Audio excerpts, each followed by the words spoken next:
Hello everyone, I am Pradeep. Welcome to my YouTube channel easy to learn. আজকে আমরা দেখবো রাসায়নিক গণনা। ভৌতবিজ্ঞানের যে আমরা চ্যাপ্টারগুলো পড়ছিলাম, এর আগের চ্যাপ্টার আমরা কমপ্লিট করেছি। আজকে দেখবো রাসায়নিক গণনা। রাসায়নিক গণনার মধ্যে কি কি জিনিস আমরা দেখবো দেখো হচ্ছে রাসায়নিক বিক্রিয়া কি, রাসায়নিক সমীকরণ কি, রাসায়নিক বিক্রিয়ার ভর সংরক্ষণ যে সূত্র আছে সেটা দেখবো, আইনস্টাইনের ভর শক্তি তুল্যতা সূত্র যেটা আছে, আণবিক ওজন, বাষ্প ঘনত্ব যার নাম তার নাম আপেক্ষিক ঘনত্ব সেটাকে দেখবো, এবং আপেক্ষিক ঘনত্বের সাথে আণবিক ওজনের তুলনা, এবং গ্যাসের ঘনত্ব এবং বাষ্প ঘনত্বের সম্পর্ক। ঠিক আছে, এবং এই জিনিসগুলো এক মোল সমান সমান ভার, এগুলোকে আমাদের মনে রাখতে হবে। তাহলে আগে আমাদের দেখি যে কি বলছে রাসায়নিক বিক্রিয়া কি। রাসায়নিক বিক্রিয়া ঠিক আছে। রাসায়নিক বিক্রিয়া হচ্ছে দুই ধরনের বস্তু, দুই ধরনের পদার্থ, দুই ধরনের পদার্থের মধ্যে যখন তাদের মধ্যে কি হয়, পরমাণু অণু বা পরমাণুর মধ্যে কি হয়, বিভিন্নভাবে বিভিন্ন শক্তির মাধ্যমে বিভিন্ন বিক্রিয়ার মাধ্যমে কি করা হয়, বিভাজন করে নতুন পদার্থ উৎপন্ন করা হয়, তাকে রাসায়নিক বিক্রিয়া বলা হয়। ঠিক আছে, দুই বা ততোধিক বস্তু একজন না একটা বস্তুকে বা একটি বস্তুকে ভেঙে নতুন ধরনের পদার্থ তৈরি করতে পারে। ঠিক আছে, দুটি বস্তুকে ভেঙে যদি আমরা একটা বস্তু তৈরি করতে পারি, বা একটি বস্তুকে ভেঙে আমরা নতুন ধরনের বস্তু তৈরি করতে পারি, সেরকম তাদের পরমাণু অণুর মধ্যে বিভিন্ন সংযোগ বিক্রিয়ার মাধ্যমে যে নতুন পদার্থ তৈরি করা তাকে বলা হয় রাসায়নিক বিক্রিয়া। রাসায়নিক সমীকরণ কি? রাসায়নিক সমীকরণ হচ্ছে রাসায়নিক বিক্রিয়ার চিহ্ন এবং সাংকেতিক রূপ। ধরে নাও আমি বলছি হাইড্রোজেনকে কিভাবে দেখানো হচ্ছে, এইচ দিয়ে দেখানো হচ্ছে, এটা হচ্ছে হাইড্রোজেন। ঠিক আছে, যেরকম হলো সোডিয়াম, সেরকম ভাবে এবং চিহ্ন এবং সংকেত, এবং তাদের মধ্যে বিক্রিয়ার ফলে বিক্রিয়ার সময় যারা বিক্রিয়া করে তাকে বলা হয় বিক্রিয়াজাত বস্তু। আর বিক্রিয়ক বলা হয় তাকে, যেরকম হাইড্রোজেন এবং অক্সিজেন বিক্রিয়া হয় H2O। ঠিক আছে, এটা হচ্ছে যে এখানে হাইড্রোজেন এবং অক্সিজেন বিক্রিয়া করে যে জল তৈরি হচ্ছে, এই যে বিক্রিয়াজাত যারা বিক্রিয়া করে তাকে বিক্রিয়ক বলা হয় থাকে। তারা যারা বিক্রিয়া করছে হাইড্রোজেন এবং অক্সিজেন দুজনে বিক্রিয়া করে এরা হচ্ছে বিক্রিয়ক, এবং যে জলটা উৎপন্ন হচ্ছে সেটা হচ্ছে বিক্রিয়াজাত বস্তু। রাসায়নিক সমীকরণে কি দেখানো থাকে, এই যে বিক্রিয়ক এবং বিক্রিয়াজাত বস্তুর মধ্যে চিহ্ন এবং সংকেতের মধ্যে তাদের মধ্যে ব্যালেন্স করা হয়ে থাকে। ঠিক আছে, এরকম এখানে দুটো হাইড্রোজেন অক্সিজেন আছে, এখানে দেখো এখানে কটা হয়ে গেল, এখানে তোমার দুটো অক্সিজেন হলো চারটে, এখানে তোমার হাইড্রোজেন ফিরে আবার দুই হবে। এইভাবে কি হচ্ছে তোমার দুজনের মধ্যে বিক্রিয়াজাত এবং বিক্রিয়কের মধ্যে সমতা করা হয়ে থাকে, এবং সংকেত ও চিহ্নের মাধ্যমে। ঠিক আছে, তাকে বলা হয় রাসায়নিক সমীকরণ। রাসায়নিক বিক্রিয়ার ভর সংরক্ষণ জিনিসটাকে বুঝতে হবে। ভর সংরক্ষণ মানে ভর সবসময় সংরক্ষিত থাকে, মানে সে কখনো অন্য মানে হয় না, মানে পরিবর্তিত হয় না। ঠিক আছে, বিজ্ঞানী ল্যাভিয়েসি 1774 খ্রিস্টাব্দে প্রথমে এইটিকে প্রমাণ করে, এবং তিনি বলেন যে এই পৃথিবীতে যতই জড় বস্তু আছে তাদের যা ভর আছে, সেই ভরগুলিকে সৃষ্টি বা ধ্বংস করা যায় না, তাদের শুধুমাত্র রূপান্তর করা যায়। ঠিক আছে, কি বলছে ল্যাভিয়েসি বিজ্ঞানী কি বলছে, 1774 খ্রিস্টাব্দে বলছে যে পৃথিবীতে যা জড় বস্তু আছে, ধরো জীব, আমরা যে জীব দেখছি, আমরাও ধরো আমাদের একটা ভর আছে। ঠিক আছে, আমাদের একটা ভর আছে, সেই ভরকে কি বলছে, ভরকে কিভাবে একে সৃষ্টি বা ধ্বংস করা যায় না, কিভাবে এদেরকে বিভিন্নভাবে রূপান্তর করা যায়, ভরকে রূপান্তর করা যায়। ঠিক আছে, ধ্বংস বা সৃষ্টি করা যায় না, তাকে বলছে ভরের সংরক্ষণ নীতি। ধরো নাও মানুষের একটা ভর আছে, সেই ভরটাকে পরে মারা যাওয়ার পরে তাকে যদি আমরা পুড়িয়ে দিই, ঠিক আছে, পোড়ানোর পরে তাকে কিছু থাকে না, কিন্তু একটা ছাই পাওয়া যাচ্ছে, বা ধরে নাও একটা গ্যাস পাওয়া যাচ্ছে, তাহলে ছাই বা গ্যাসকে যদি আমরা কালেক্ট করি এবং মানুষের ভর সেই ভর একই হবে। ঠিক আছে, এভাবে বলতে ধরো না কোনো এ আর বি বস্তু, ধরো না মোমবাতিকে আমি মোমবাতি জ্বালালে মোমবাতি জ্বালানোর পরে কিছুটা মোমবাতি পড়ে থাকে। ঠিক আছে, তাহলে কিছুটা আমরা বড় একটা মোমবাতি যা ভর যে পড়ে আছে যে মোমবাতি, সেই ভর কি একই নয়।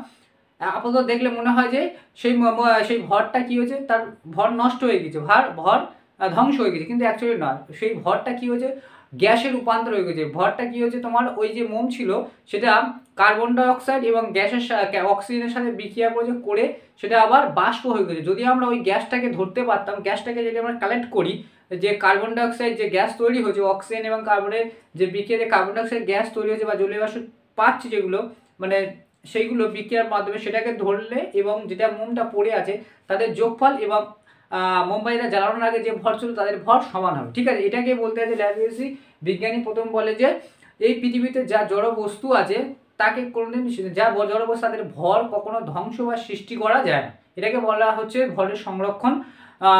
তিনি প্রমাণ করেন এবং তিনি বলেন যে সেই ভরগুলিকে কি করা যায়, রূপান্তর করা যায়, ধ্বংস বা সৃষ্টি করা যায় না। ঠিক আছে, তারপরে বিজ্ঞানী আইনস্টাইন কি বলছে, ভর শক্তির তুল্যতা সূত্র, ভর শক্তির তুল্যতা তিনি আপেক্ষিকতা, আইনস্টাইনের আপেক্ষিকতার সূত্র মাধ্যমে তিনি প্রমাণ করেন যে সূত্রের ফর্মুলা হচ্ছে ই সমান mc স্কোয়ার, যেখানে ই সমান শক্তি, ই সমান শক্তি, এম হচ্ছে ভর এবং সি হচ্ছে আলোর গতিবেগ। ঠিক আছে, শূন্য মাধ্যমে আলোর গতিবেগ। ঠিক আছে, কোনো মাধ্যমে আলোর গতিবেগ, এটা বলতে তিনি বলতে চাচ্ছি যে ভর শক্তিতে এবং শক্তি ভরে রূপান্তর করা যায়। ঠিক আছে, শক্তিকে ভর থেকে শক্তি পাই এবং শক্তি থেকে ফিরে আমার ভর, মানে একে অপরের সাথে অল্টারনেট হয়ে আছে। ঠিক আছে, তাহলে এটাকে কিভাবে হচ্ছে সেটা আমরা দেখবো। ই সমান এম সি স্কোয়ার, যে ভর থেকে শক্তি বা শক্তি থেকে ভর, কত গ্রাম ভর থেকে কত গ্রাম শক্তি পেতে পারি সেটাকে আমরা দেখবো। ধরো নাও ই এর ফর্মুলা হচ্ছে ই এম সি স্কোয়ার, ই হচ্ছে শক্তি, ই হচ্ছে শক্তি,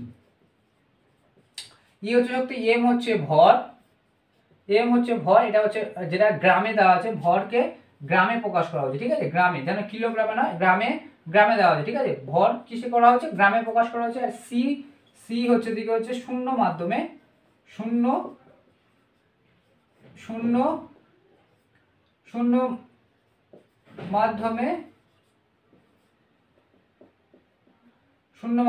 আলোর গতিবেগ।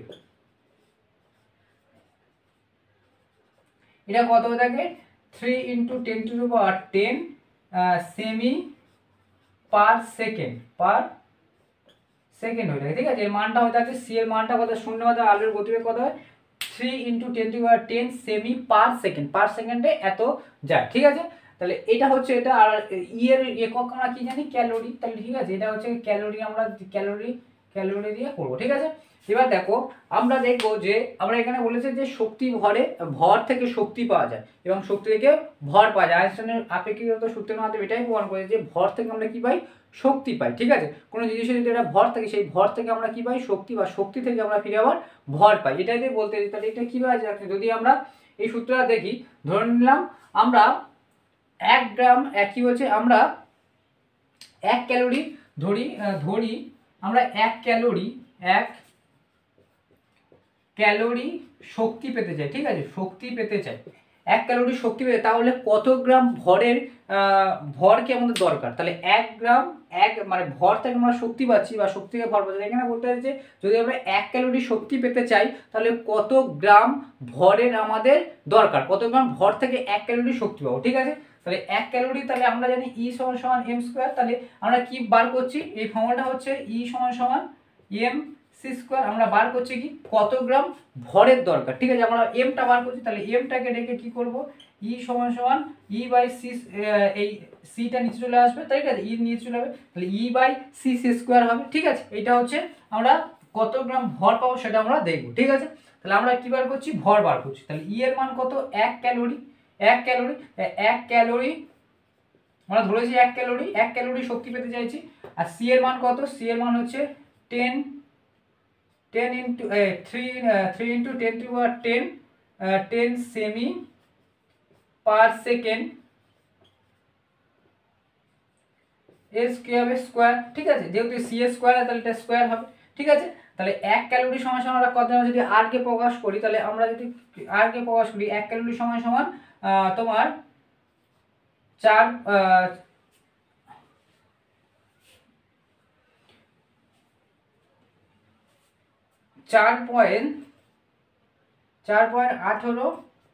10⁻7, 4.18 × 10⁻7 আর্গ হয়ে থাকে। ঠিক আছে, 10⁻8। ঠিক আছে, আর এটা হচ্ছে এটা। ঠিক আছে, এটা স্কোয়ার। তাহলে 1 ক্যালোরি সমান 4.18 × 10⁻7 আর্গ হয়ে থাকে। ঠিক আছে, আর্গ হচ্ছে এই যে সিজিএস পদ্ধতিতে একক, সিজিএস পদ্ধতির শক্তির একক কি, আর্গ হয়ে থাকে। ঠিক আছে, এসআই পদ্ধতিতে তোমার হয়ে থাকে জুল। আর ক্যালোরি সমান শক্তির একক হয়ে থাকে। তাহলে এই যে 1 ক্যালোরি সমান এত আর 1 ক্যালোরি সমান জুলে প্রকাশ, আমরা এটা কিসে করছি, আর্গে করছি। ঠিক আছে, এইটা সমান সমান, তাহলে এটা যদি আমরা স্কোয়ার করি তাহলে কি হবে, এটা স্কোয়ার মানে কি 3 স্কোয়ার, 3 3 9, আর কি হবে পাওয়ার পরে কি হয়, এর পাওয়ার আর এর পাওয়ার কি হয় গুণ হয়, মানে 10 এর পাওয়ার কত হবে 20, 10 এর পাওয়ার কত হবে 20, 10 আর স্কোয়ার স্কোয়ার স্কোয়ারে কি হয় গুণ হয়, পাওয়ারে পাওয়ারে, আর কি হবে ইনটু সেমি সেমি স্কোয়ার আর সেকেন্ডের স্কোয়ার, সেকেন্ডের স্কোয়ার, ঠিক আছে, সেকেন্ডের স্কোয়ার উপর দিক থেকে আমি হচ্ছে।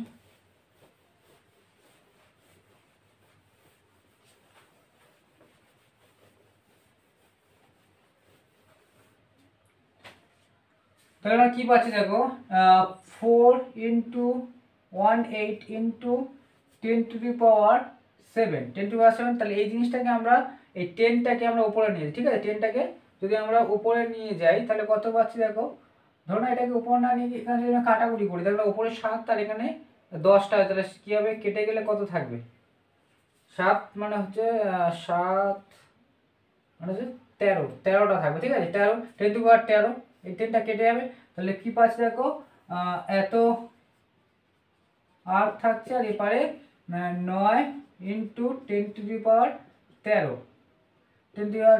এত হচ্ছে, ঠিক আছে, আর লেখার দরকার নেই, আমরা কি বার করছি ভর, বা ভরকে বার এমটা বার করছি, এম সমান সমান বার করছি, এমটা হচ্ছে ভর, ঠিক আছে, এত গ্রামে হবে, তাহলে এটাকে আমরা যদি করি 9 দিয়ে যদি এটা কাটাকুটি করি দেখো, পয়েন্টটা তুলে দিয়ে নিচে যদি আমরা 100 নিয়ে আসি, পয়েন্ট তুলে দিয়ে 100 আসলো, ইন্টু 10⁻, কত আছে 13, 10⁻13, ঠিক আছে,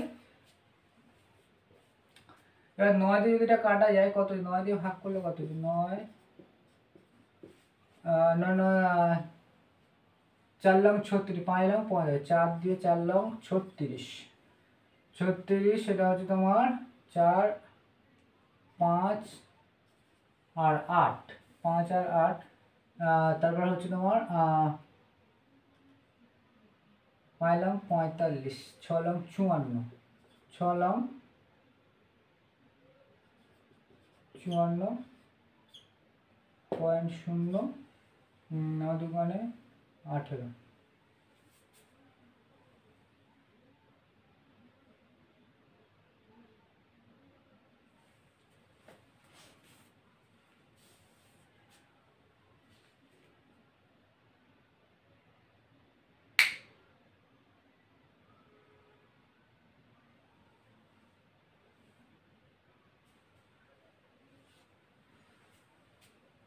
চারশো 18, 4 লং 36, 36, 4 6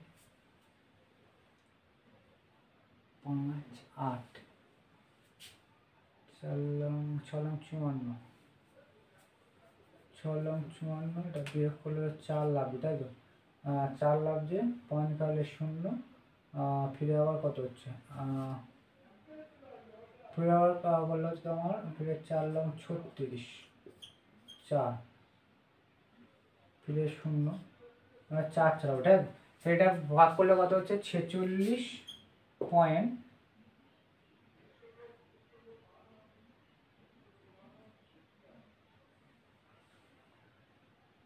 4, এটা দিয়ে এটা ভাগ করে যায়, এটাকে কি করছি দেখো, এটা দিয়ে এটা ভাগ করলে 9 দিয়ে 418, ঠিক আছে, 418কে যদি আমরা ভাগ করে এটা আছে, তাহলে এখানে এটাকে আমরা কি লিখতে পারি,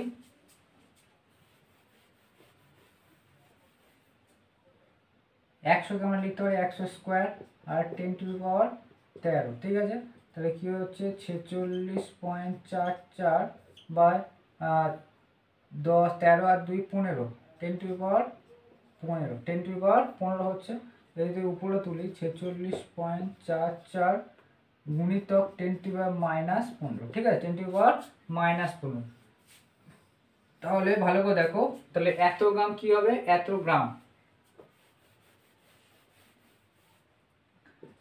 গ্রাম কি লাগবে, ভর লাগবে, তাহলে 1 ক্যালোরি শক্তি পেতে গেলে আমাদের 46.44 গুণিতক 10⁻−15 গ্রাম কি লাগবে, -15 গ্রাম আমার কি লাগবে, ভর লাগবে, কোনো বস্তুকে এত ভরের এত গ্রামের কোনো বস্তু থেকে আমরা 1 ক্যালোরি কি পাবো, শক্তি পাবো, ঠিক আছে, এটাই আমাদের বলতে চাই, ঠিক আছে, যেটা হলো ভর শক্তির তুল্যতা পদ্ধতি। ঠিক আছে, এরকম ধরনের একটা অঙ্ক আমরা দেখবো।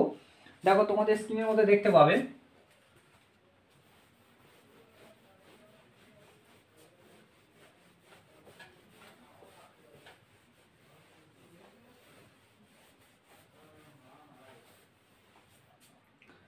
বলতে দেখো 10 গ্রাম চুনাপাথরে উত্তপ্ত করলে 5.6 গ্রাম পোড়া চুন ও এনটিপিতে 22.44 litre 44 litre carbon dioxide gas পাওয়া গেল। দেখাও যে মানগুলি ভরের নিত্যতার সূত্র মেনে চলে। এবার ভালো করে দেখো, চুনাপাথর উত্তপ্ত করলে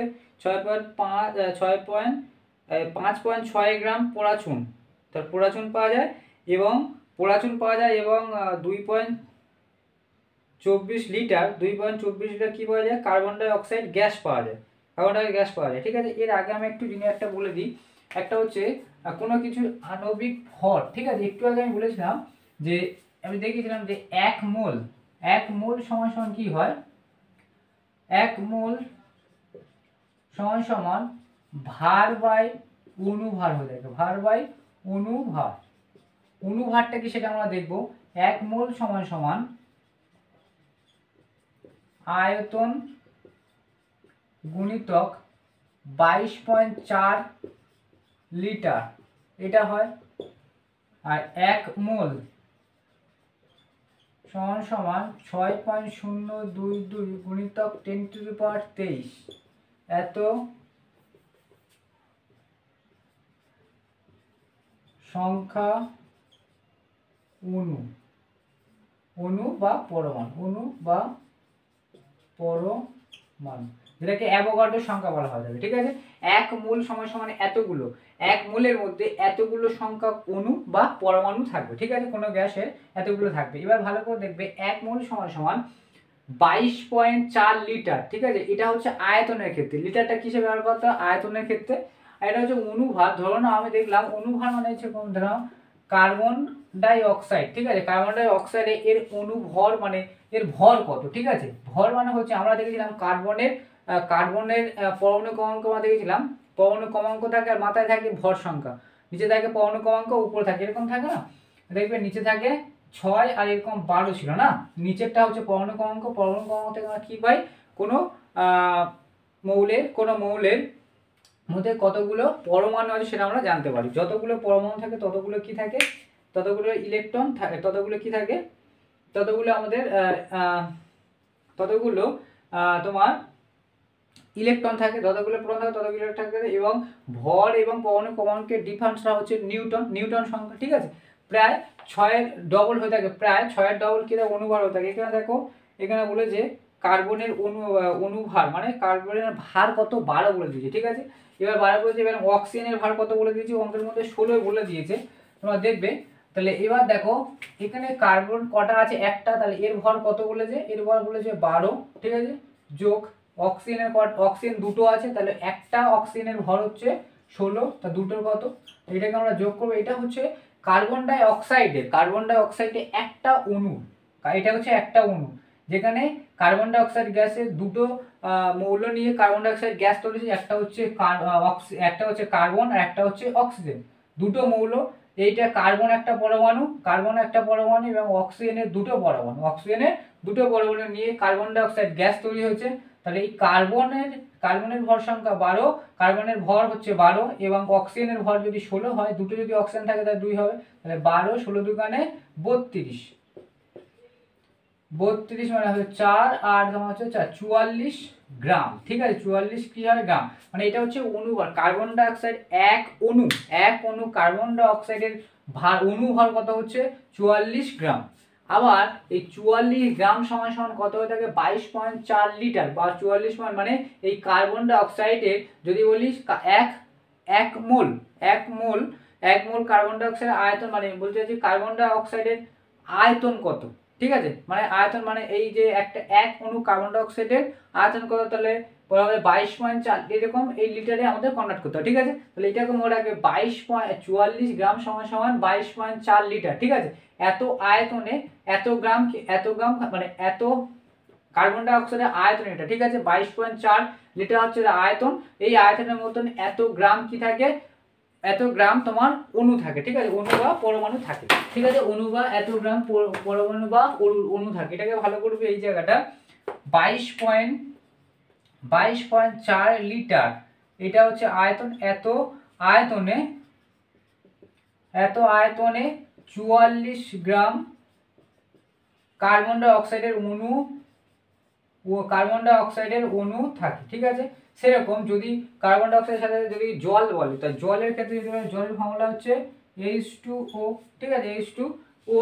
তাহলে H2O যদি হয়ে থাকে মানে 2 ভাগ হাইড্রোজেন 1টা অক্সিজেন, তাহলে এইটা যদি হয়ে থাকে তাহলে এর মধ্যে যে অনুভার বার করবো, তাহলে 22.4 আয়তনে এত কি হয়ে থাকে, এত গ্রাম হয়ে থাকে। 22.4 লিটার আয়তনের কার্বন ডাই অক্সাইডের ওজন কত হয়ে থাকে, 44 গ্রাম।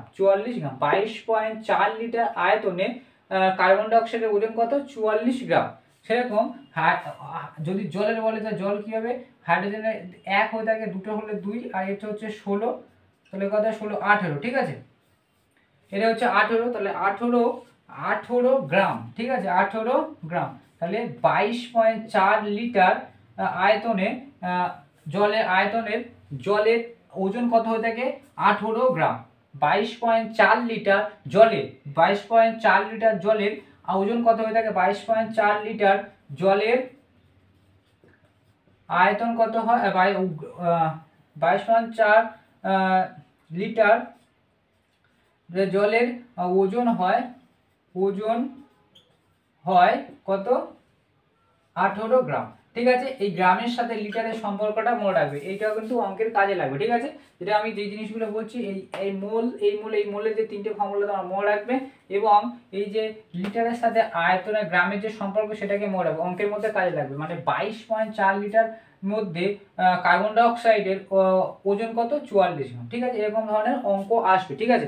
এবার যেটা বলেছে অঙ্কটা তোমরা ভালো করে দেখো, এটাকে টুকে নাও।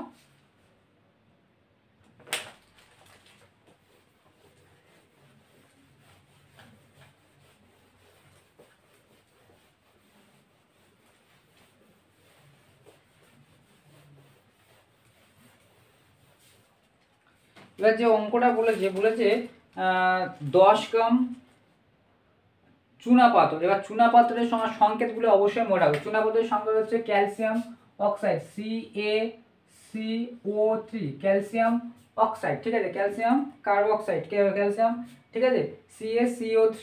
এটাকে কি করছে, এটাকে চুনাপাথর উত্তপ্ত করে যদি তাপ দেওয়া হয় কি পাওয়া যায়, পোড়া চুন এবং কার্বন ডাই অক্সাইড গ্যাস। তা পোড়া চুন পাওয়া যায়, এটা বিক্রিয়া করলে কি পাওয়া যাচ্ছে, বিক্রিয়া করলে পোড়াচুনের সংখ্যা হচ্ছে CaO, ঠিক আছে, CaO, ক্যালসিয়াম অক্সাইড, ঠিক আছে, ক্যালসিয়াম অক্সাইড এবং carbon die oxide, carbon die oxide পাওয়া যাচ্ছে, আর ক্যালসিয়াম অক্সাইড, আর এটা হচ্ছে এটা, ঠিক আছে। এখান থেকে পোড়াচুনের সঙ্গে এগুলো তো অবশ্যই তোমাদের মনে রাখতে হবে যে CO3 হচ্ছে পোড়াচুন, ঠিক আছে, কি হচ্ছে, এটা হচ্ছে চুনাপাথর, সেই চুনাপাথর, এটা হচ্ছে চুনাপাথর যদি উত্তপ্ত করা হয় তাহলে কি পাওয়া যায়, পোড়াচুন, CaCO এবং কার্বন ডাই অক্সাইড গ্যাস। এই সংকেতগুলো অবশ্যই তোমাকে মনে রাখতে হবে, কিছু করার নেই, এগুলো প্র্যাকটিসের উপর ডিপেন্ড করছে। এবার দেখো আমাদের সমতা বিধান করতে হবে, মানে এপারের যে বিক্রিয়াজাত পদার্থ তৈরি হয়েছে আর এই যে বিক্রিয়া থেকে যে তৈরি হচ্ছে তাদের মধ্যে সমতা থাকতে হবে। যখন এপারে অক্সিজেন 3টে আছে, এখানে অক্সিজেন কটা আছে, 2টো আর 1টা, 3টে, ঠিক আছে। এখানে ক্যালসিয়াম কটা আছে, 1টা, এখানে ক্যালসিয়াম 1টা আছে, ঠিক আছে, কার্বন 1টা, এখানে কার্বন 1টা আছে, ঠিক আছে। তাহলে এখানে সমতা বিধান ঠিকই আছে। এবার বলেছে আমার কিসের সাথে কি সম্পর্কে বলেছে 10 গ্রাম চুনাপাথর, কত, হচ্ছে 10 গ্রাম, ঠিক আছে। এই 10 গ্রাম থেকে 5.6 গ্রাম কি পাওয়া গিয়েছে, পোড়াচুন। এটা হচ্ছে পোড়াচুনের সঙ্গে, এটা হচ্ছে পোড়াচুন। তাহলে আমরা কি জানি, ভরের শক্তিতে আমরা একটু আগে বললাম আইনস্টাইনের আপেক্ষিক তত্ত্বের সূত্র জানি, ভর শক্তির তুল্যতা, শক্তি ভরের তুল্যতার যে সূত্র পেলাম তার থেকে আমরা পেয়েছিলাম যে ভর থেকে শক্তি এবং শক্তি থেকে ভরে পাই। তাহলে যত গ্রাম আমরা ভর, ভালো করে বোঝো, এখানে এর ভরটা কত পেয়েছিলাম, 10 গ্রাম।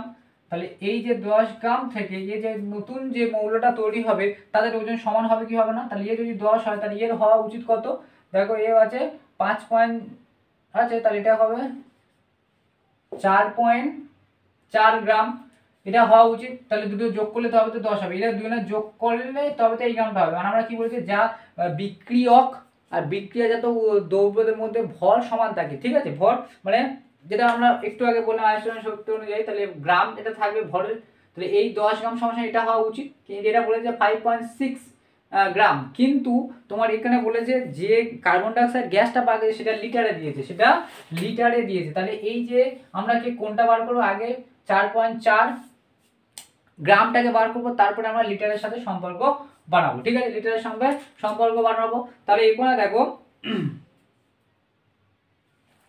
মেন উত্তর তোমার কত হবে, এটা উত্তর হবে, ঠিক আছে। তাহলে আমরা কি করব, দেখো এখানে আমরা যে লিটারটা বার করব, আমরা এখানে বলেছে যে লিটার দিয়েছে না 2.4 লিটার, তাহলে লিটার থেকে আমরা কি পাই, আমরা একটু আগে লিটার থেকে আমরা কি পেতে পারি, ওজন পেতে পারি। তাহলে এটা হচ্ছে গ্রাম, এটা ওজন, আমরা মানে এটা তো গ্রামে, এটা গ্রাম, ঠিক আছে। এটা ওজন, এটা গ্রাম। তাহলে এটা আমরা বার করবো কি করে, তুমি তো এরকম ব্যালেন্সিং ফিগার করে দিতে পারো না, তাহলে কিভাবে বার করবো ভালো করে দেখো। তাহলে আমরা বার করতে গেলে আমরা কি বার করবো, অনুভর। তাহলে এখানে লিখবো কার্বন ডাই অক্সাইড, ঠিক আছে।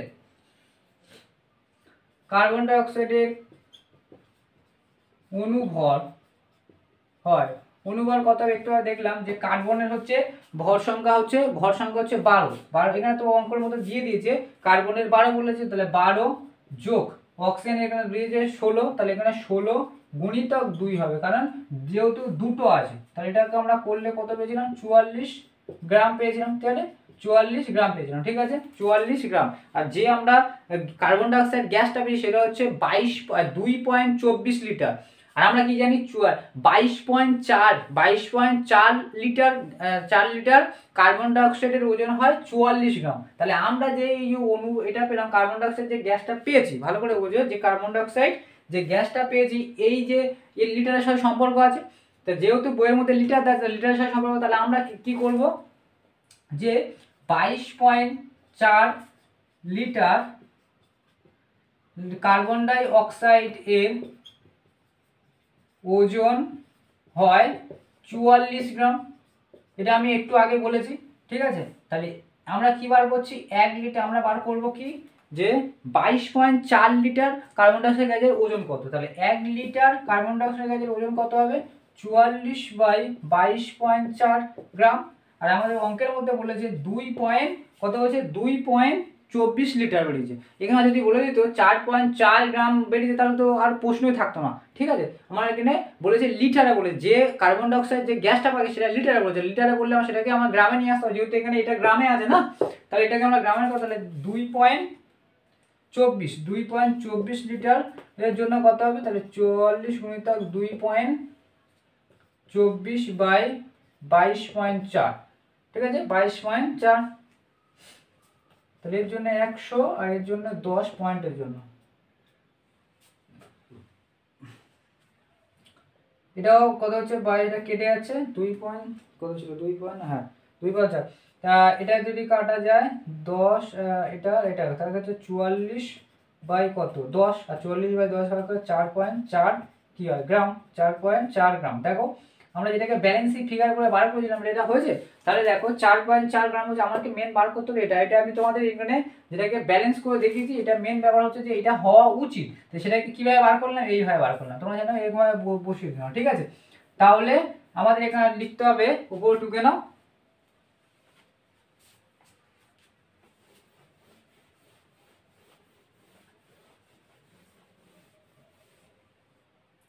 তাহলে বলছে যে পাওয়া গেল, তাহলে আমরা লিখবো যে বিক্রিয়ক কি ছিল, চুনাপাথর,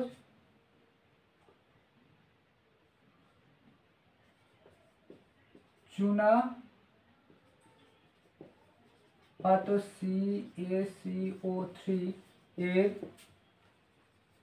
ভর মানে ওজন, ভর হয় 10 গ্রাম, এবং বিক্রিয়কজাত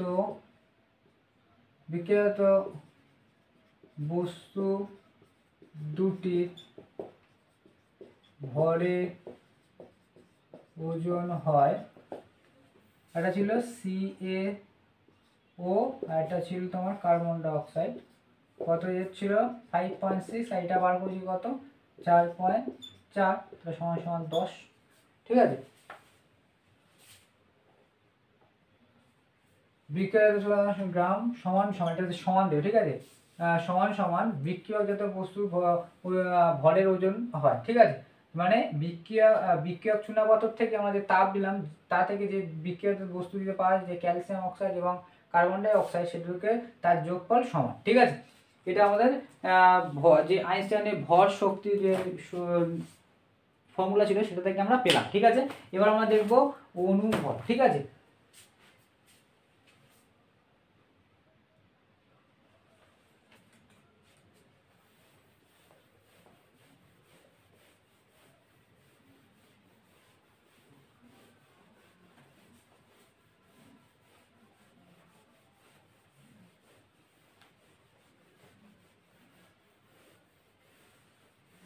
এবার দেখবো আণবিক ওজন বা ঠিক আছে আণবিক ওজনটা, ওজন কি? ঠিক আছে, আণবিক ওজনটা কি হচ্ছে, অ্যাভোগাড্রো সূত্র অনুযায়ী, অ্যাভোগাড্রো সূত্র বলছে, অ্যাভোগাড্রো সূত্রে তাপ এবং চাপ, তাপ টি এবং পি। ঠিক আছে, টি এবং পি, আমরা গ্যাসের যে সূত্রটা পড়েছিলাম তিনটে জিনিস ছিল ভি, টি আর পি। এটা বলছে তাপ এবং স্থির, তাপ এবং চাপে স্থির, চাপ, তাপ এবং চাপে কোনো গ্যাসের কোনো গ্যাসে 22.4 লিটার, ঠিক আছে, কি বলছে 22.4 লিটার আয়তনে কোনো গ্যাসে যতটা ওই গ্যাসের ওজন হয়, সেই ওজন সংখ্যাই হচ্ছে সেই গ্যাসের আণবিক ওজন। কি হচ্ছে আণবিক, ভালো করে বুঝবে। বলছে টি এবং পি স্থির অবস্থায়, ঠিক আছে, স্থির অবস্থায় কিন্তু পরিবর্তন হবে না, যেরকম থাকবে সেরকমই থাকবে। 22.4 লিটার, 22.4 লিটার আয়তনে আয়তনে আয়তনে কোনো গ্যাসের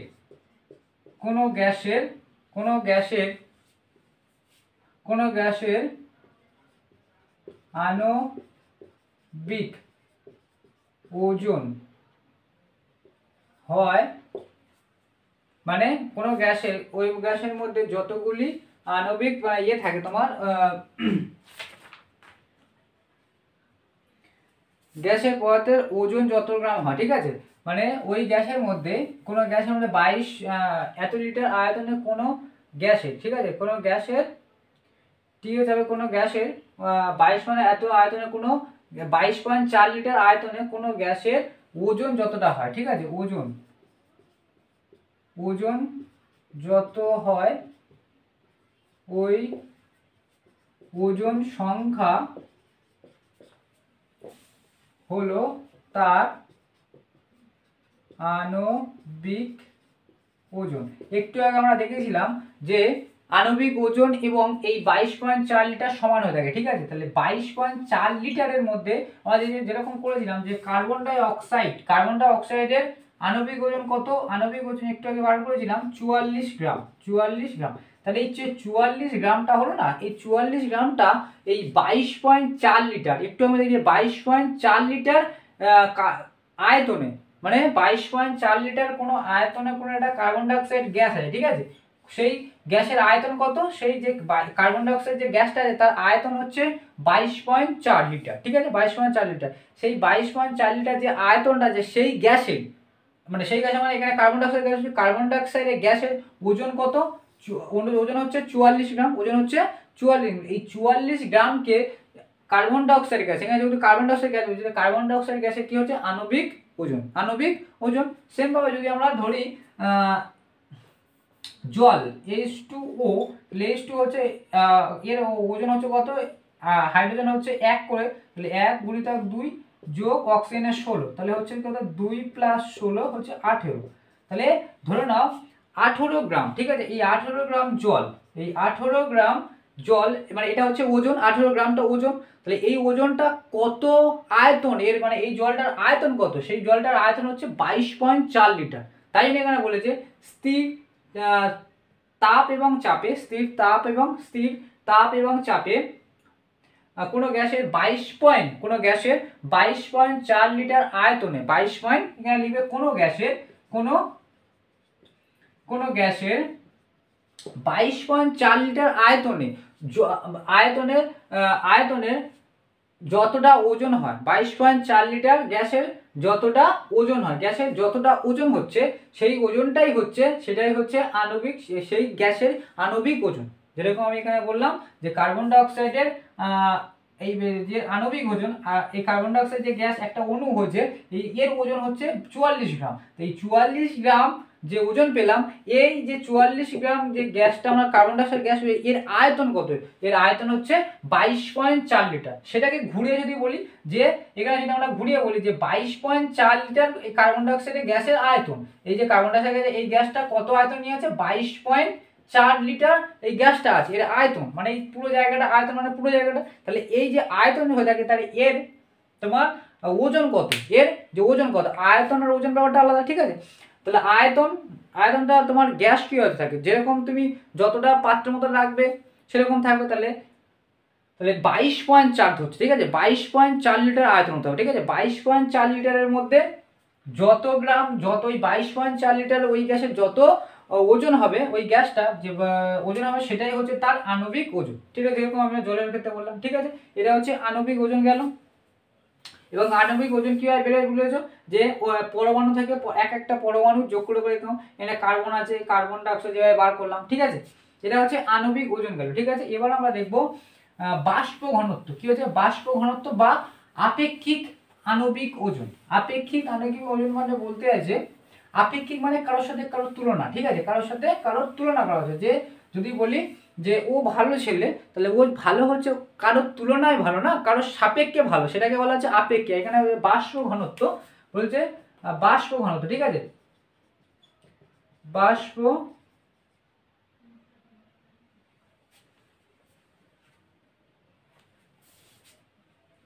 বাষ্প ঘনত্ব বা যার নাম তার নাম হচ্ছে আপেক্ষিক ওজন, ঠিক আছে? আপেক্ষিক ওজন জিনিসটা বললে বিশেষ করে বুঝতে পারবে, ঠিক আছে? কি বলছে দেখো, একটা হাইড্রোজেন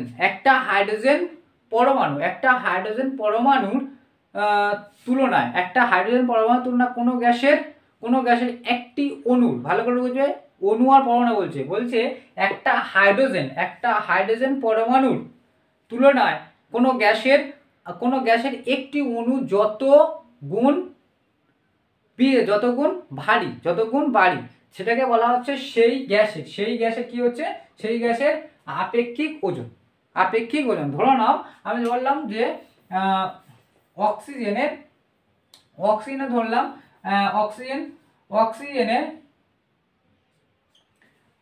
অক্সিজেনের ওজন হচ্ছে, ধরো না অক্সিজেনের ভর আনার পরে 16, এটা হচ্ছে 8 × 16, 16 দোকানে 32, তাহলে 32, ঠিক আছে? তাহলে এটা হচ্ছে 32, ঠিক আছে? এটা হচ্ছে 32, এটা হচ্ছে কি অক্সিজেনের একটা অণু, এটা হচ্ছে অক্সিজেনের একটা অণু, যেখানে দুটো পরমাণু আছে। তাহলে অক্সিজেনের একটা অণুর ভর কত?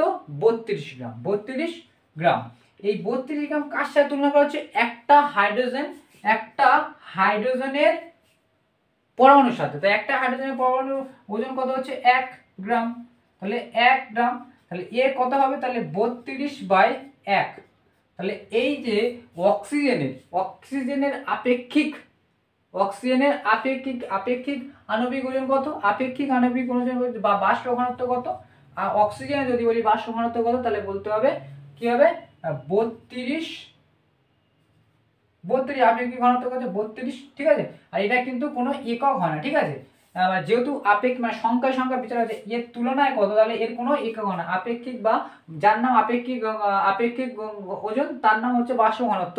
তাহলে এর কোনো একক হয় না, এই সংখ্যায় হয়, ঠিক আছে? তাহলে এখানে এই 32 মানে বোঝাচ্ছে এই 32 অক্সিজেন হাইড্রোজেনের তুলনায় 32 গুণ ভারী। হাইড্রোজেনের একটা পরমাণুর তুলনায় একটা পরমাণু, এটা কিন্তু পরমাণু, ঠিক আছে? একটা পরমাণু, নিচেরটা হচ্ছে পরমাণু। মানে ফর্মুলাটা এরকম, বাষ্প ঘনত্ব মানে কোনো গ্যাসের বাষ্প ঘনত্ব মানে গ্যাসের একটি অণুর ওজন, ঠিক আছে? এটা কিন্তু পরমাণু না। আর কার সাথে তুলনা করা হচ্ছে? হাইড্রোজেনের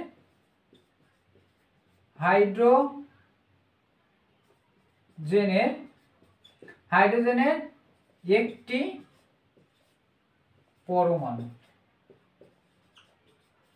পরমাণুর ওজন, ঠিক আছে। এটা হচ্ছে এর সাথে তুলনা করা হচ্ছে গ্যাসের একটি কোনো গ্যাসের, যে গ্যাসের তুলনা করা, যদি অক্সিজেন বলি অক্সিজেন, যদি কার্বন বলি কার্বন, যদি কার্বন ডাই অক্সাইড বলি তাহলে কার্বন ডাই অক্সাইড, ঠিক আছে। সেটা হাইড্রোজেনের তুলনায় কত গুণ ভারী সেটাকে আমাদের বলতে। যদি আমরা বলি carbon die oxide, carbon die oxide মানে 44, আর এই হচ্ছে হাইড্রোজেনের একটা পরমাণুর ওজন হচ্ছে 1, তাহলে হাইড্রোজেনের তুলনায় কত গুণ 44 গুণ, 44 গুণ, তাহলে 44 গুণ ভারী, 44 গুণ ভারী। যে কার্বন ডাই অক্সাইড হাইড্রোজেনের একটা পরমাণুর তুলনায় একটা হাইড্রোজেন কার্বন ডাই অক্সাইড অণু, কার্বন ডাই অক্সাইড গ্যাস অণু, এক অণু, হাইড্রোজেনের এক পরমাণুর তুলনায় এক পরমাণুর তুলনায় 44 গুণ কি হচ্ছে ভারী, 44 গুণ ভারী। এটা হচ্ছে আপেক্ষিক বা বাষ্প ঘনত্ব, ঠিক আছে। এরা বলে যে আপেক্ষিক ঘনত্ব এবং আণবিক ওজনের মধ্যে সম্পর্ক।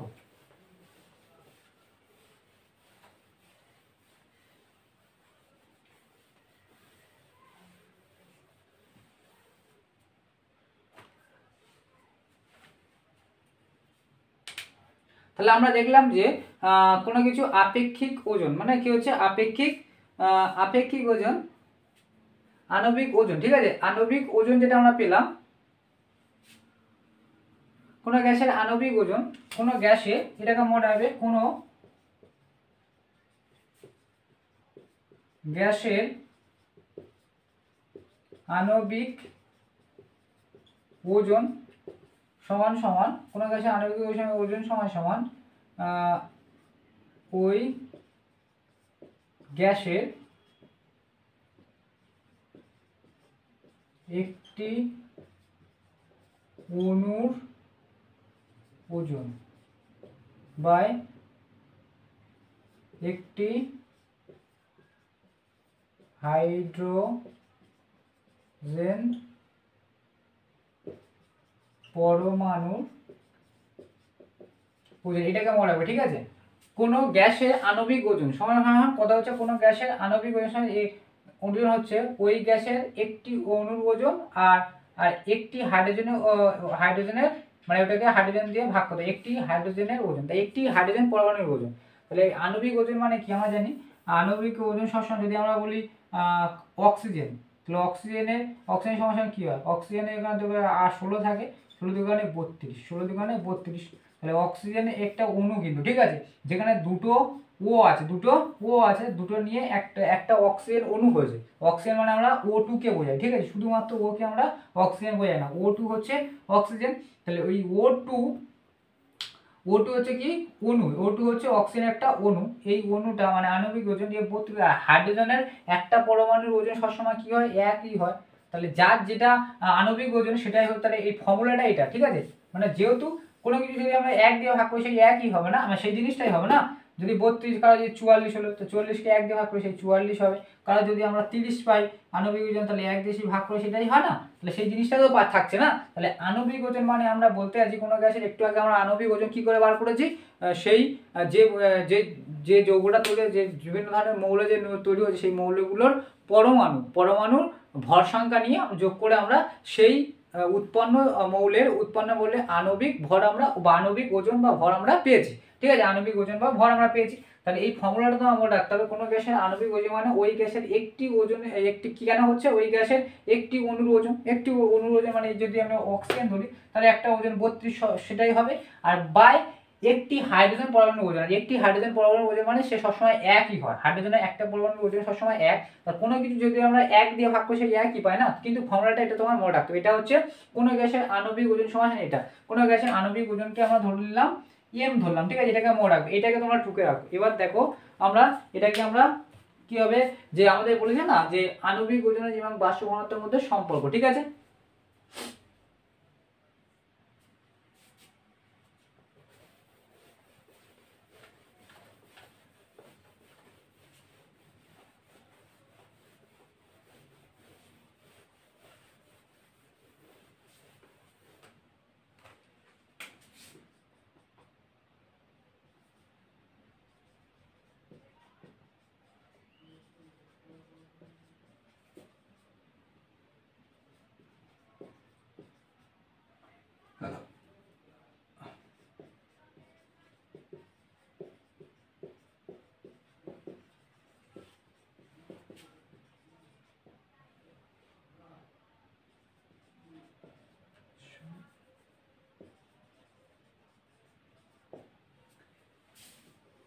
একটু আমরা কি বললাম, বাষ্প ঘনত্ব বা যার নাম বাষ্প ঘনত্ব তার নাম হচ্ছে আপেক্ষিক আণবিক ওজন। ঠিক আছে, আপেক্ষিক ওজন। তাহলে আমি বাষ্প ঘনত্ব মানে আমরা কি জানি, একটু আগে দেখলাম বাষ্প ঘনত্ব মানে আমরা পেয়েছি,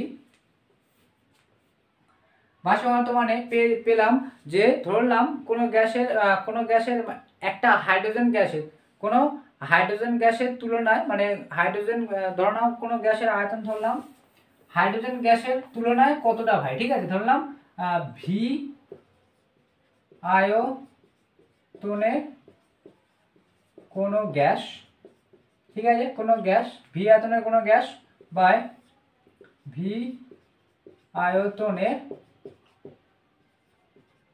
হাইড্রোজেন গ্যাস। ঠিক আছে, ভি আয়তনে হাইড্রোজেন গ্যাস।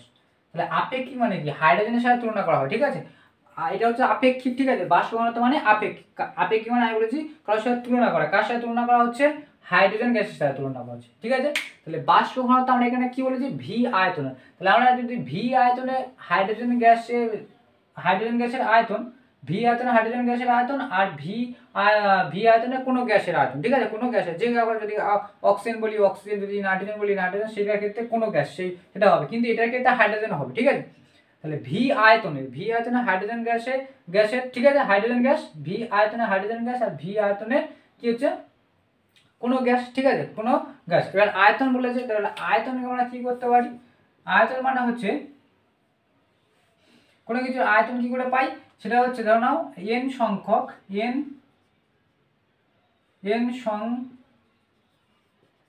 এন সংখ্যা কি হচ্ছে, এন সংখ্যা ওই গ্যাসের অণু। ঠিক আছে, ওই গ্যাসের অণু, এন সংখ্যা ওই গ্যাসের অণু, মানে ভি আয়তনের মধ্যে কত সংখ্যক অণু আছে। আমরা জানি যে কোনো সংখ্যার মধ্যে মানে এক মোল সমান 6.022 10⁻23। এটা হচ্ছে কি অ্যাভোগাড্রো সংখ্যাটা পেয়েছি। এই অ্যাভোগাড্রো সংখ্যা কি বলে, যে এক মোলের মধ্যে এত সংখ্যক কি থাকে, অণু থাকে। আর যদি বলা হয় পরমাণু, তাহলে পরমাণু থাকে। যদি আমরা পরমাণু ক্যালকুলেশন করি, পরমাণু, এখানে আমরা কি লিখেছি, যদি অণু লিখছি তাহলে অণু। ঠিক আছে, অণু পরমাণু ব্যাপারটা আলাদা। যদি আমরা অণু বলি তাহলে অণু হচ্ছে, আর যদি পরমাণু বলি পরমাণু হবে। ঠিক আছে, যেন কনফিউশন আছে অণু পরমাণু। যদি আমরা অণু বলি তাহলে অণু হবে, আর যদি পরমাণু বলি সে জায়গায় পরমাণু হবে। ঠিক আছে, তাহলে ভি আয়তনে কোনো গ্যাসে একটা আয়তন, ধরো না এই একটা আয়তন আছে, এটার আয়তন হচ্ছে ভি আয়তন, এটার আয়তন হচ্ছে ভি আয়তন। তো এর মধ্যে এন সংখ্যা কোনো থাকতে পারে না, এন সংখ্যা থাকে, অ্যাভোগাড্রো সংখ্যা বলছে না, এন সংখ্যা বলে না, ভি সমানুপাতিক এন। এন কি, এটা হচ্ছে অণুর সংখ্যা, এন হচ্ছে অণুর সংখ্যা, মানে কতগুলো অণু আছে এই ভি আয়তনের মধ্যে, অণুর সংখ্যা কত। যেখানে টি আর পি স্থির, সেখানে আয়তন এবং অণুর সংখ্যা কি বলে, আয়তন মানে সকল গ্যাসের সমান আয়তনে ও সমান অণু থাকবে, সমান অ্যাভোগাড্রো সংখ্যা এটাই বলে না, টি এবং পি স্থির অবস্থায়,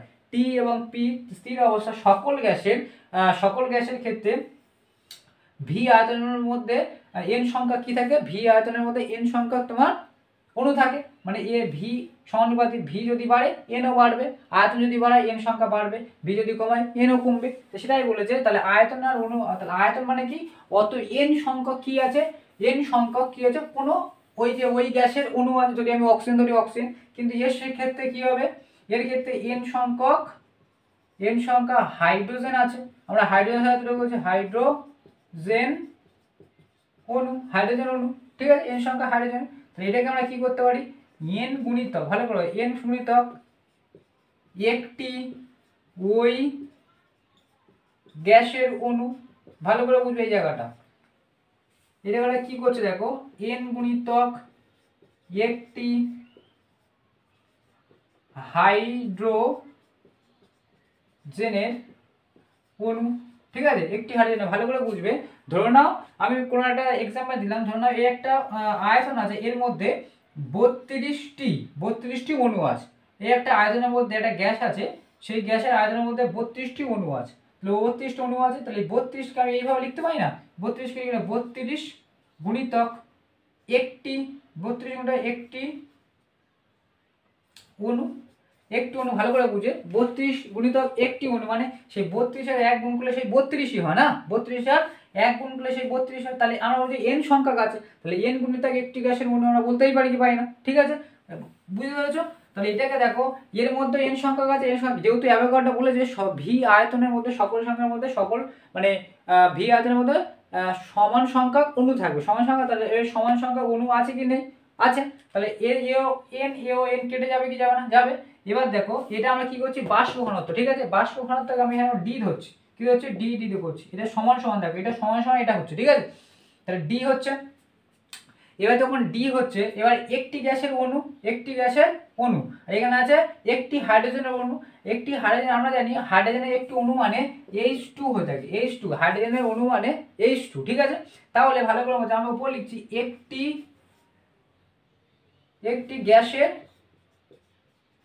অণু, যে গ্যাস লিখবো সেটা গ্যাস, একটি গ্যাসের অণু, আর একটি হাইড্রোজেন অণু মানে হাইড্রোজেনের মধ্যে দুটো কি থাকে পরমাণু, কি লিখবো, দুটি হাইড্রোজেন পরমাণু। এখানে লিখে দেবো যেহেতু পাশে লিখে দেবো যেহেতু হাইড্রোজেন দ্বি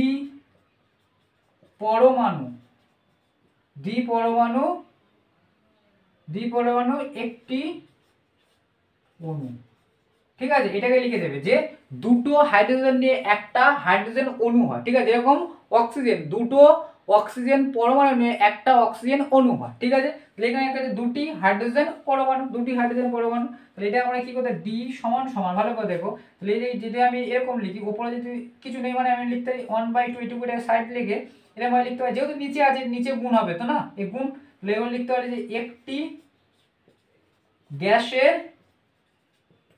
অণু বাই একটি আছে বলতে দুই চলে এসছে, দুটি আছে না, তাহলে দুটি পরমাণু আছে, দেখো দুটি হাইড্রোজেন পরমাণু, তাহলে এখানে কি হবে, একটি, দুটো চলে এসে না, তাহলে দুইটা আমি কমন নিয়ে, তাহলে কি হবে, একটি হাইড্রোজেন পরমাণু, ঠিক আছে, একটি হাইড্রোজেন পরমাণু, ভালো করে বুঝবে এই জায়গাটা। তাহলে এই যে দুইটা চলে এলো বলে তোমার দুটো আছে, তাহলে এখানে একটি, 2 আর 1 গুণ করলে সেই 2 হয় না, 2 আর 1 গুণ করলে সেই 2 হয় অঙ্কের নিয়মে। এখানে যদি 1 আছে, একটি বলেছি তাহলে 1 আর 2, তাহলে একটি হাইড্রোজেন পরমাণু আর উপরে একটি গ্যাসের অণু। এবার দেখো আমি যখন এই পর্যন্ত টুকে নাও, এই পর্যন্ত টুকে নাও,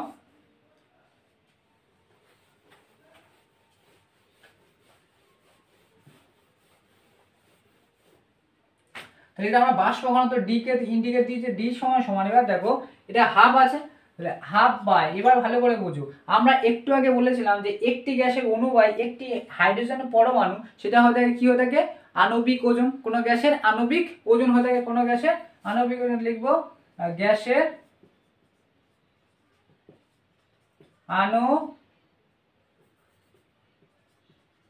আণবিক ওজন।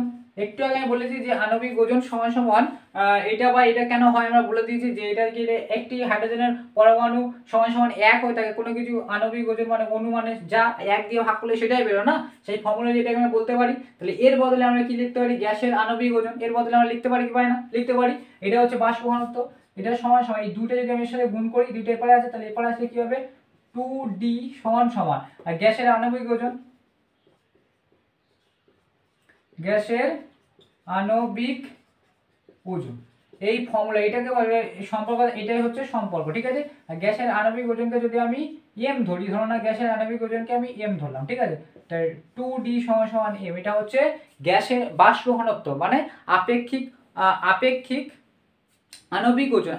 আণবিক ওজন এবং আণবিক ওজনের মধ্যে সম্পর্ক, আপেক্ষিক আণবিক ওজন এবং এটা হচ্ছে আণবিক ওজন, এটা গ্যাসের আণবিক ওজন, আর এটা হচ্ছে আপেক্ষিক আণবিক ওজন, আপেক্ষিক বা যার নাম আপেক্ষিক আণবিক ওজন তার নাম বাষ্প ঘনত্ব, এটাকে মনে রাখবে, বাষ্প ঘনত্ব যার নাম তার নাম আপেক্ষিক, আপেক্ষিকটা মনে রাখলে মনে হয় সহজ হয়, আপেক্ষিক মানে কার সাথে তুলনা করা হয়, বাষ্প ঘনত্ব আমরা বলবো কোনো বাষ্প, এইভাবে মনে রাখলে জটিল হয়ে যাবে। তাহলে আপেক্ষিক যার নাম, আপেক্ষিক আণবিক ওজন যার নাম তার নাম হচ্ছে বাষ্প ঘনত্ব, তাহলে বাষ্প ঘনত্ব সমান সমান 2D সমান সমান এটা, মানে এ যদি একা হয় এ তার দ্বিগুণ হবে, মানে এ একা এ ডবল, মানে এর দ্বিগুণ সমান সমান এ এক, ঠিক আছে, মানে আণবিক ওজন বাষ্প ঘনত্বের দ্বিগুণ হয়ে থাকে, ঠিক আছে, এটাকে মনে রাখবে, ঠিক আছে, 2D সমান সমান এইটা এর সাথে সম্পর্ক ছিল।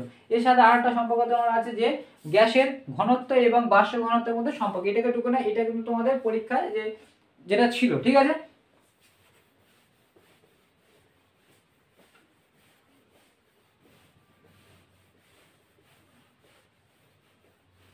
আর একটা তোমার আছে যে গ্যাসের ঘনত্ব এবং বাষ্প ঘনত্বের মধ্যে সম্পর্ক। গ্যাসের, এটা হচ্ছে আর একটা, গ্যাসের ঘনত্ব ও বাষ্প ঘনত্বের সঙ্গে সম্পর্ক। গ্যাসের ঘনত্ব, গ্যাসের ঘনত্ব মানে কি জানি? গ্যাসের ঘনত্ব মানে আমরা জানি গ্যাসের ঘনত্ব এবং গ্যাসের ঘনত্ব এবং বাষ্প ঘনত্বের মধ্যে সম্পর্ক কি আছে? বাষ্প ঘনত্ব সমান সমান কি জানি? বাষ্প ঘনত্ব সমান সমান কি জানি? ঘনত্ব মানে কি? গ্যাসের ঘনত্ব,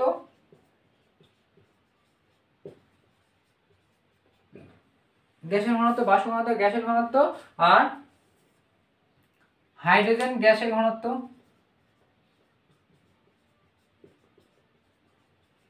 হাইড্রোজেন গ্যাসের ঘনত্ব, হাইড্রোজেন,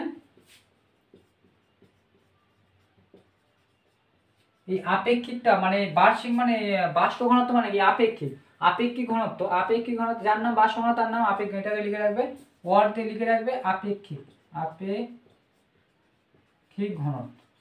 আপেক্ষিকটা কার সাথে বলা হচ্ছে? হাইড্রোজেন গ্যাসের সাথে, ঠিক আছে। বাষ্প ঘনত্ব গ্যাসের ঘনত্ব বাই হাইড্রোজেন গ্যাসের ঘনত্ব, আমরা কি বলি? গ্যাসের ঘনত্বের সাথে বাষ্প ঘনত্বের সম্পর্ক, ঠিক আছে। তাহলে আমরা কি জানি? হাইড্রোজেন গ্যাসের একটি হাইড্রোজেন গ্যাসের ঘনত্ব হচ্ছে, একটি হাইড্রোজেন গ্যাসের ঘনত্ব হচ্ছে, একটি হাইড্রোজেন গ্যাসের তোমার ঘনত্ব হচ্ছে 1 লিটার হাইড্রোজেন গ্যাসের ঘনত্ব 0.0 তোমার 089 গ্রাম, ঠিক আছে, ঠিক আছে। 1 লিটার হাইড্রোজেন, 1 লিটারে হাইড্রোজেন গ্যাসের ঘনত্ব কত হচ্ছে? 0.8 গ্রাম, ঠিক আছে, এটা, ঠিক আছে। তাহলে এটা যদি হয়ে থাকে তাহলে আমরা কি করছি?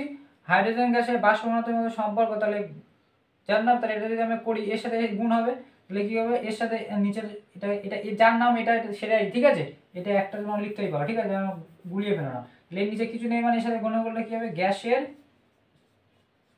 গ্যাসের ঘনত্ব সমান সমান বাষ্প ঘনত্ব গুণিতক হাইড্রোজেন গ্যাসের ঘনত্ব। হাইড্রোজেন গ্যাসের ঘনত্ব কত? তাহলে গ্যাসের ঘনত্ব, যে গ্যাসের আমরা বার করছি, গ্যাসের ঘনত্ব সমান সমান বাষ্প ঘনত্ব গুণিতক বাষ্প ঘনত্ব গুণিতক হাইড্রোজেনের এইটা গুণ 0.089, এটা, ঠিক আছে। তাহলে গ্যাসের ঘনত্ব সমান সমান বাষ্প ঘনত্ব গুণিতক 0.89, এটা কার? এটা হচ্ছে গ্যাসের, হাইড্রোজেন গ্যাসের ঘনত্ব, হাইড্রোজেন গ্যাসের ঘনত্ব, এটা, ঠিক আছে, এটা গ্রাম, ঠিক আছে। এটা বুঝতে পারলে এই পর্যন্ত আজকে থাকলো। এরপরে কিছু অঙ্ক আছে সেগুলো দেখবো। আমার ভিডিওগুলি যদি ভালো লেগে থাকে অবশ্যই লাইক, শেয়ার, সাবস্ক্রাইব করে এবং দেখার জন্য অবশ্যই সবাইকে থ্যাংক ইউ।